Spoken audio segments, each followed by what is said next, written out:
one doing the bullying. Peach Sprite. Maybe you'll go crazy and mix Fanta with Powerade, or maybe Leto-induced Sorrow franchise. You're in the cinema. Look, I used one of these vending machines, like not vending machines, like soda machines for the pack, like in the last 2 days. And it was the first time I had soda in years. You pay, and I know that shit is weak because I remember the pure Coke. You see it. You feel me? Glowing red. And when I took a little sip, the Coca-Cola, it was so beautiful because I hadn't had it in so long. But I knew it was weak. So in my mind, I'm thinking, if I get a can, I'll go back. Peach Sprite. I might go back to drinking soda. So I gotta stay away from Powerade. Or maybe you always gotta mix though, bro. If you get one of those, you gotta just mix it, dog. Why not? But try to find the one. Is way more than just a soda fountain. It's not just serving you a drink. It tracks everything you do. And while you're picking your favorite flavor, it's quietly collecting data. Data that turns customers into test subjects. Data that Coke will profit from tremendously. The Coca-Cola company is said to have invested more than $1 billion in this machine, but they're very likely turning its capabilities into much, much bigger savings. Dog, I didn't know they had a fucking camera up there, Today, we're diving into how a drink dispenser became a global lab, and what role you play in all of this. What? The Coca-Cola company is one of the biggest beverage producers on the planet. The conglomerate controls almost half of the global soda market, making billions in revenue every year. And one important way they sold their many drinks has long been soda fountains. In the olden days, ordering a soft drink would work like this. You'd walk up to the counter, place your order, and someone would pour your drink into a cup. Then self-service fountains arrived. Now you could fill your own cup at your own discretion. When you were a kid, this fountain was everything. You could mix yourself something truly undrinkable. You. However, in 2006, Coca-Cola and other beverage makers noticed something worrying. For the first time since 1985, the sales volume of carbonated beverages had declined. Damn. People started to focus more on their health and well-being. They were increasingly looking said, for fuck that, we need to go back. Calorie options. But Coke's fountains just weren't ready for that. At that time, only about 1% of all Coke fountains in the US even offered Diet Coke. Meanwhile, the choice of sodas at convenience stores had increased dramatically. Rows and rows packed with hundreds of bottles and cans. But Coke fountains were stuck with the same limited run-up of kind of boring standard flavors. So they had to come up with an idea that would change everything. The freestyle fountain's design is interesting. The red, the chrome, the sculpted lines. It kind of looks like it wants to become a Ferrari when it grows up. And that's not a coincidence. It was developed with Pininfarina, the legendary Italian design house that shaped the curves of Ferrari itself. You slide your cup under the dispenser. Now comes the fun part. You see dozens of bubbles on the screen. I'm gonna be honest though, can I say something, bro? Is labeled with a different I understand it, and it's crazy how they have as many flavors as they do in there. But at the same time, the classic just go in there and pour that bitch like that is way better. Way better. The look is better. The feel is better. The look isn't better. I don't know. They do too much with that one. 30 tiny cartridges. The cartridge design is inspired by medical tech. No, but see, I don't. They're doing too much. It's a classic look for the, and it feels way better just going in there and pressing. You don't want to like do this on screen shit. And I didn't know they had a camera. In theory, that is a big deal. I mean, they got cameras everywhere. Drop by drop, turning your drink into a precise masterpiece. Like, fuck, he trying to do? He's spying on me. Coke from a freestyle fountain actually tends to taste a little different from the one you buy in the supermarket. In contrast to the old canister systems that pre-mix syrup and sweetener, freestyle keeps flavors, sweeteners, and carbonated water separate. Now, when you press the button, the flavor, sugar, and carbonated water are combined on demand. This can make your Coke taste slightly different from other preparations. Still don't taste like the pure thing. Curiosity kicks in. You came in for your usual, but you gotta admit, some options here are tempting. You tap the Powerade bubble, and suddenly a whole lineup appears. Powerade Raspberry, Powerade Lemon, Powerade Strawberry. So many choices. Which one to pick? You even mix a drink that doesn't exist before. You could create your own secret flavor. And won't that make you special? The freestyle fountain is fun. It lets you explore. It bewilders. It sparks curiosity. It might even provoke play. And that's exactly the point. Coca-Cola doesn't just want to sell you a beverage. It wants you to feel something.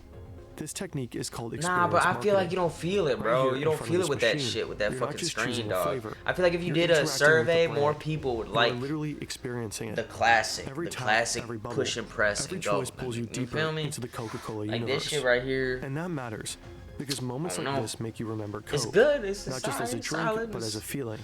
It's not the real Ideally, though. it wants you to go home and tell your friends about that insane machine that lets you mix your own Coke and offers that amazing weird new flavor they so gotta try. And Freestyle I've only ever isn't the shit on only this example machine with my for friends, Coke's but honestly, experience marketing. none of my friends really fuck Think with about it. Share a Coke. Different campaign, same idea. And it's all part of Coca-Cola's bigger play, shifting from being just a product brand to an experience brand. Did Share a Coke even ever do Anyways, anything you ultimately though? I've go for never Sprite. shared a Coke You didn't because it even said know it on the Sprite can. Cherry existed. I never looked at the can and To was like, give it yeah, a you shot. know what? You press Let me the be play nice. button. Like, no, and you take a it sip. didn't do anything for me. Not half bad. The name, You're not yeah. the only one who was curious Okay, never about mind. The Sprite names Cherry. probably did something. All over the world. No, people they have made did the it. exact All same my friends, they choice. did. I have an Obviously, uncommon name. Coca-Cola didn't My name offer never you this popped new up. flavor But all my just friends for just look at fun. it and drink it. It didn't The matter. freestyle ecosystem You is just, you basically never a giant saved a testing Coke lab. for a friend that had Every its name pour, on it. Every mix, Fuck no. every flavor you try feeds into a massive experiment, a sampling program on a global scale. And with this particular new flavor, the experiment actually worked. But this is just the tip of the iceberg.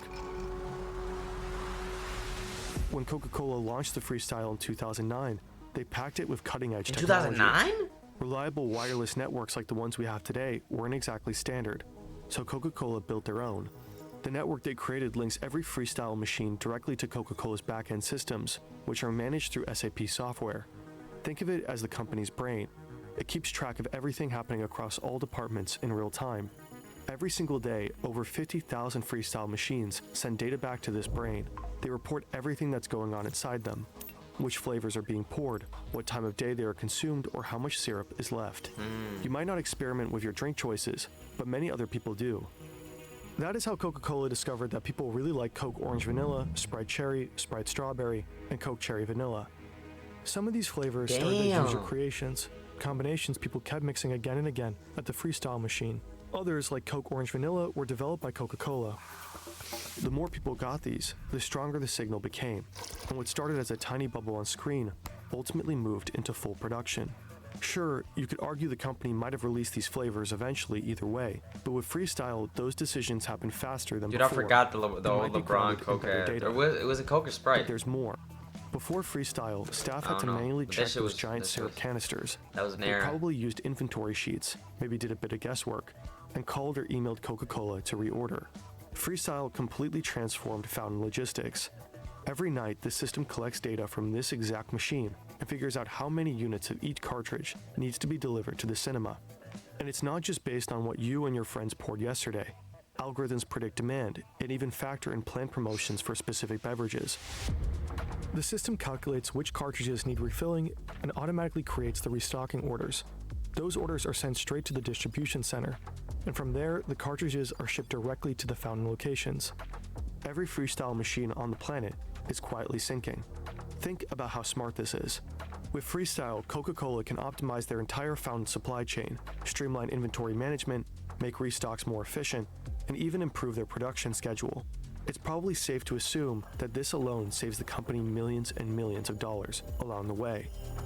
If even Coca-Cola is tracking your data in real life, you won't be surprised to learn that your data is exposed everywhere, and there's nowhere to hide. Every click, search, and form you fill reveals tiny pieces of who you are.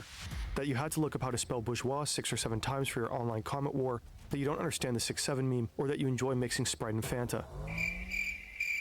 Disgusting animal. What? With data breaches rising every year, your personal information is at risk. Would own me come below or scan this QR code. Damn, what the fuck are we Go missing protect about this yourself. vending machine? This video still got 10 minutes Let's get on it. back to Coke's genius machine, because, well, there's more. The data streams don't only report back. Marketers at HQ can push new campaigns straight to the Freestyle. It took a while to get to this level. Whenever Coke wanted to push a new campaign or change content, it required a full software update, during which the machine couldn't pour a single drink. Not exactly ideal, considering many fountains are located in high-traffic fast food chains. So in the mid-2010s, Coca-Cola integrated AirWatch, a modern device management platform. Now, instead of sending out a massive software update whenever marketers want to roll out a campaign, they could push tiny data packages. While receiving the configurations, the machines most likely stay fully operational. They simply download and display the new content, like this Halloween special. Damn. What happens next is called nudging. A new flavor might be the first bubble you see, or a short teaser video might just catch your eye. You're still free to pick whatever you want, but those gentle nudges make you more likely to experiment. Thousands of individual recorded choices to try some bizarre Halloween flavor, all feeding directly into Coca-Cola's product development. But wait a minute, this little black dot up there, is that a camera? Is this thing recording you? Well, Coca-Cola did plan to install a camera in one of their freestyle models. They even included it in their spec sheet and described it with the words, future capability for motion sensing and facial recognition.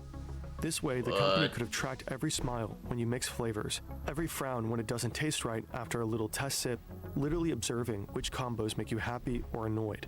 Every reaction is data. But could they really pull this off? At least in theory.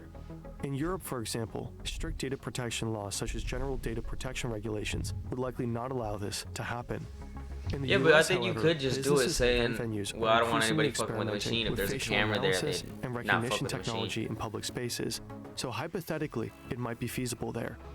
According to Fortune, in early 2024, AI company Quantify referenced a facial recognition project tied to Freestyle. In a now-removed entry on their website, it reportedly said, each vending machine comes with a camera installed, in which an image is captured for every customer interacting with the machine. Coca-Cola's marketing team aspired to use these images to generate insights on consumer preferences and usage patterns. Reportedly, Quantify built a machine learning model to detect customer demographics. Basically, the Coca-Cola company could know you're a guy in your 20s, standing here grabbing that Sprite cherry. After Fortune asked questions, the post seemingly vanished. A spokesperson for Coca-Cola said cameras in Freestyle fountains were just tested in a laboratory setting from 2018 to 2019. When we asked Coca-Cola about this, they did not respond. The creepy camera hole aside, the technology is pretty impressive. A single globally deployed machine expanding flavor variety, strategically pushing experience marketing, enabling hyper-detailed flavor testing, micro-campaigning, and optimization of the supply chain. You probably stood in front of one of those before and never even had a clue. But there is this one central question we just couldn't shake. Just how much are they saving and making with this? In order to find out, we went down a rabbit hole, annual reports, analytics, figures, and company filings, only to realize there is no concrete data. Damn. Sure, we found a few clues here and there, but we could barely make anything useful out of it, especially because gains from Freestyle are tangled up with other projects. When we reached out to Coca-Cola for comment, they didn't respond, so we had to call in backup. Enter Yannick, the team spreadsheet wizard. He dove into everything we could find out about Freestyle and started making sense of it. His analysis is split into 3 parts. First, payback. Let's start with Coca-Cola's assumed revenue from Freestyle machines. To get a rough baseline, we looked at something similar, loyalty programs like Payback. Payback usually returns an estimated 0.5 to 3% of your spending. Sounds like a bad deal for them, but here's the thing, it works. Because when people get a little something in return, they tend to spend even more. And while they do, Payback collects tons of data, or what they buy, when they buy, and where they buy. You can't fully compare Payback to Coke Freestyle, but both follow the same idea. Encourage people to buy and learn as much as possible while they do. The data collected through loyalty programs like Payback enables targeted marketing and personalized offers, helping deliver messages that are relevant to individual consumers.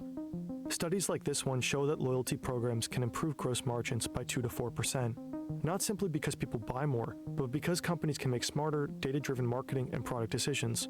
Using that logic, we can conservatively assume a 2% margin on revenue for Freestyle. This is a very rough estimate, but enough to get a sense of scale. According to one source, Coke Freestyle machines dispense around 4 billion drinks per year. Assuming an average of $2 per drink and a 2% margin, that adds up to roughly $160 million in yearly gains, over $1 billion since Freestyle's inception. Second, for every the year? Value of data. Back in 2015, Coca-Cola teamed up with Hivery, a company focusing on AI-driven optimization. Their mission was to optimize vending machine sales. One of Hivery's clients was Reyes Coca-Cola Bottling Co., a U.S. bottler with roughly 19,000 vending machines in hospitals across California and Nevada. Hivery's software combines sales data with machine learning and some algorithms to predict demand for every beverage. I feel like Coke went down though, bro. I feel like Coke isn't as popular. Saw a 6% sales increase and a 15% reduction. No, it definitely is still popular, but I'm saying like These numbers suggest that Prime data-driven Coke supply era chain was Prime management Coke. can generate significant sales boosts and cost savings. It is For reasonable me? to assume that freestyle Shit, fountains probably like could yield similar results.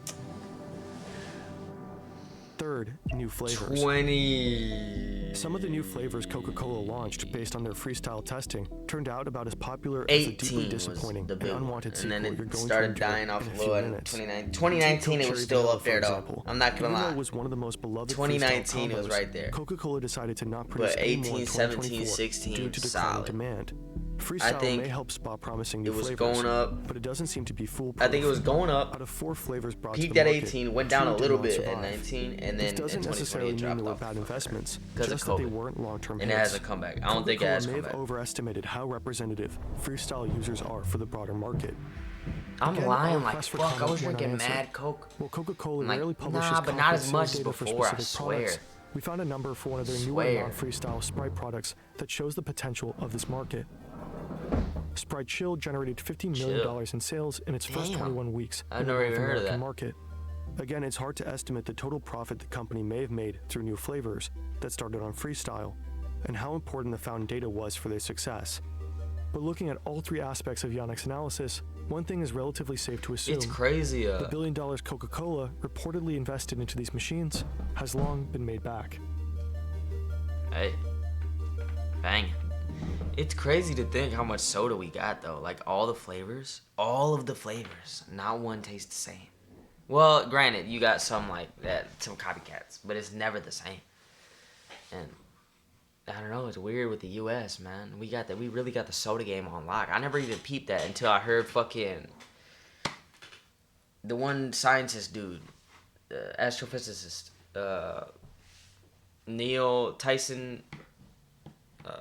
I think so. Neil something. And he was like, man, we got the soda aisles crazy. You don't see that anywhere else. I'm like, damn.